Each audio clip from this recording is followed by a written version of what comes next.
Chapter 65 of A Short History of the World by H. G. Wells. The Age of Armament in Europe and the Great War of 1914-1918.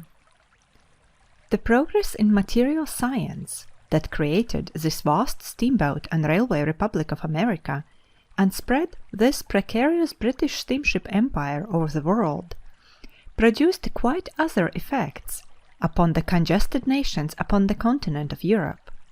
They found themselves confined within boundaries fixed during the horse and highroad period of human life, and their expansion overseas had been very largely anticipated by Great Britain. Only Russia had any freedom to expand eastward, and she drew a great railway across Siberia until she entangled herself in a conflict with Japan, and pushed southeastwardly towards the borders of Persia and India to the annoyance of Britain. The rest of the European powers were in a state of intensifying congestion. In order to realize the full possibilities of the new apparatus of human life, they had to rearrange their affairs upon a broader basis, either by some sort of voluntary union or by a union imposed upon them by some predominant power.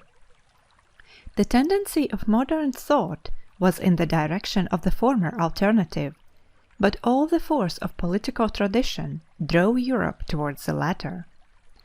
The downfall of the empire of Napoleon III, the establishment of the new German Empire, pointed men's hopes and fears towards the idea of a Europe consolidated under German auspices. For 36 years of uneasy peace, the polities of Europe centered upon that possibility. France, the steadfast rival of Germany for European ascendancy since the division of the Empire of Charlemagne, sought to correct her own weakness by a close alliance with Russia, and Germany linked herself closely with the Austrian Empire. It had ceased to be the Holy Roman Empire in the days of Napoleon I, and less successfully with the new kingdom of Italy.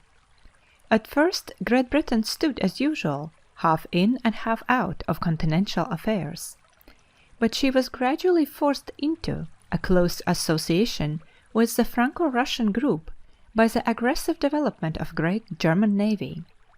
The grandiose imagination of the Emperor William II, 1888 to 1918, thrust Germany into premature overseas enterprise that ultimately brought not only Great Britain, but Japan and the United States into the circle of her enemies. All these nations armed. Year after year, the proportion of national production devoted to the making of guns, equipment, battleships, and the like increased. Year after year, the balance of things seemed trembling towards war, and then war would be averted. At last it came. Germany and Austria struck at France and Russia and Serbia. With German armies marching through Belgium, Britain immediately came into the war on the side of Belgium, bringing in Japan as her ally, and very soon Turkey followed on the German side. Italy entered the war against Austria in 1915, and Bulgaria joined the Central Powers in the October of that year. In 1916, Romania, and in 1917 the United States and China were forced into war against Germany. It is not within the scope of this history to define the exact share of blame for this vast catastrophe. The more interesting question is not why the Great War was begun, but why the Great War was not anticipated and prevented. It is a far graver thing for mankind that scores of millions of people were too patriotic, stupid, or apathetic to prevent this disaster by a movement towards European unity upon frank and generous lines, than that a small number of people may have been active in bringing it about. It is impossible within the space at our command here to trace the intricate details of the war. Within a few months it became apparent that the progress of modern technical science had changed the nature of warfare very profoundly. Physical science gives power over steel, over distance, over disease. Whether that power is used well or ill depends upon the moral and political intelligence of the world. The governments of Europe, inspired by antiquated policies of hate and suspicion, found themselves with unexampled powers, both of destruction and resistance, in their hands. The war became a consuming fire round and about the world, causing losses both to victors and vanquished out of all proportion to the issues involved.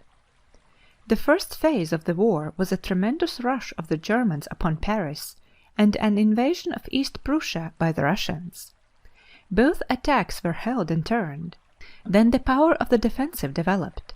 There was a rapid elaboration of trench warfare until for a time the opposing armies lay entrenched in long lines right across Europe, unable to make any advance without enormous losses. The armies were millions strong, and behind them entire populations were organized for the supply of food and munitions to the front.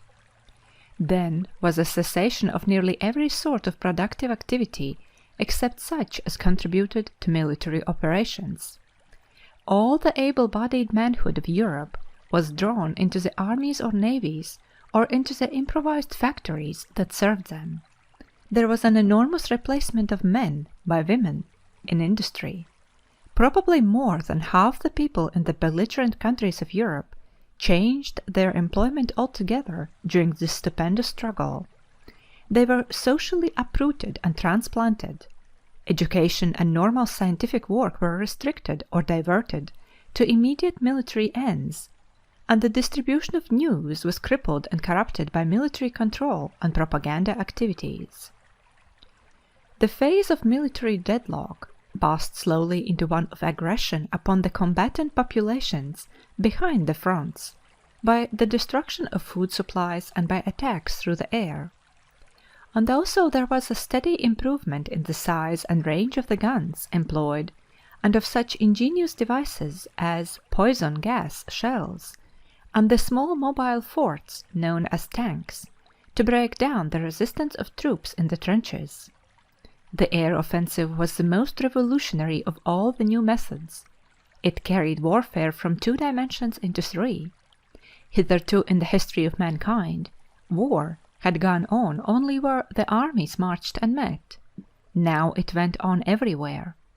First the Zeppelin, and then the bombing airplane carried war over and past the front to an ever-increasing area of civilian activities beyond. The old distinction maintained in civilized warfare between the civilian and combatant population disappeared.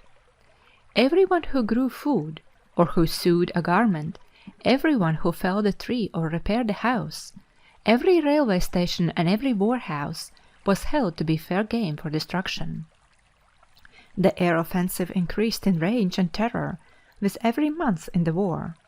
At last, great areas of Europe were in a state of siege and subject to nightly raids.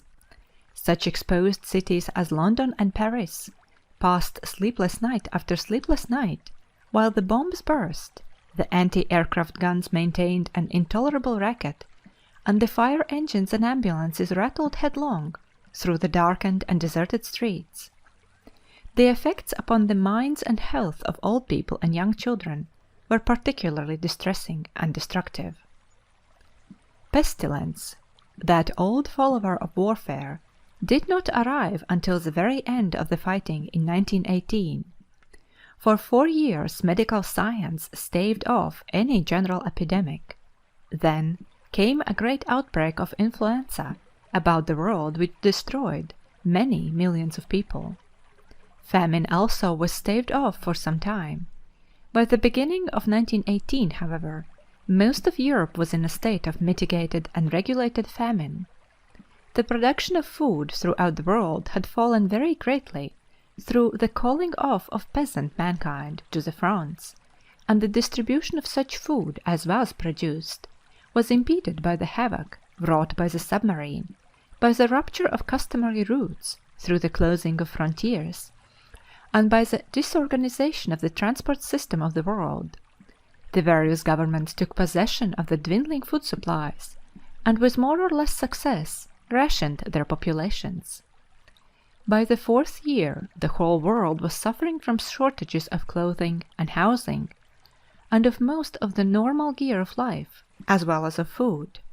Business and economic life were profoundly disorganized. Everyone was worried, and most people were leading lives of unwanted discomfort.